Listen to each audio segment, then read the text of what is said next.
the blanket name dropping. Do you want to be on the side of John Lewis or Bull Connor? Do you want to be on the side of Abraham Lincoln or Jefferson Davis? Now, I started doing this a while ago, and I found it very interesting that when Democrats would just throw out a name and tie it to racism and the hatred that was done in our country to prove that our country is truly racist, I find that every time they throw a name out there, it's usually a Democrat.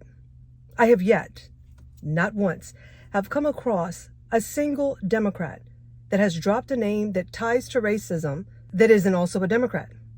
Like, for example, who is Bill Connor? Oh, a Democrat.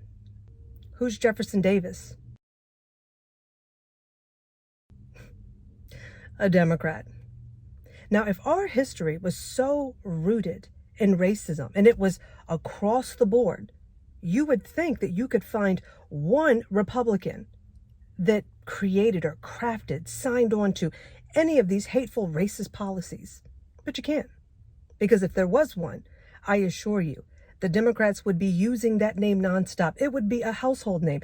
Everybody would know the name of this Republican that was so racist in America. But because there is not one, we just throw out names. But don't say they belong to us, though. But they do. Every last one of them. They belong to you. And please, do not give me this nonsense about a party switch.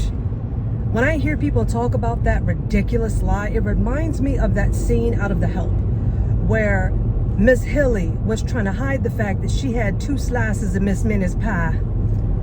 So what did she do? They put the story of what she did in the book so that every time they said, this sounds like Jackson, Miss Hilly would be like, the book is not about Jackson.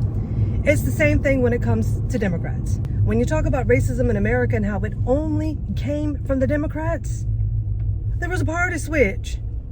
But there was a party switch. No, there wasn't.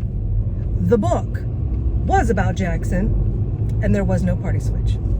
So, the stain on America is not white people. It's the Democrat Party. Y'all is as guilty as sin.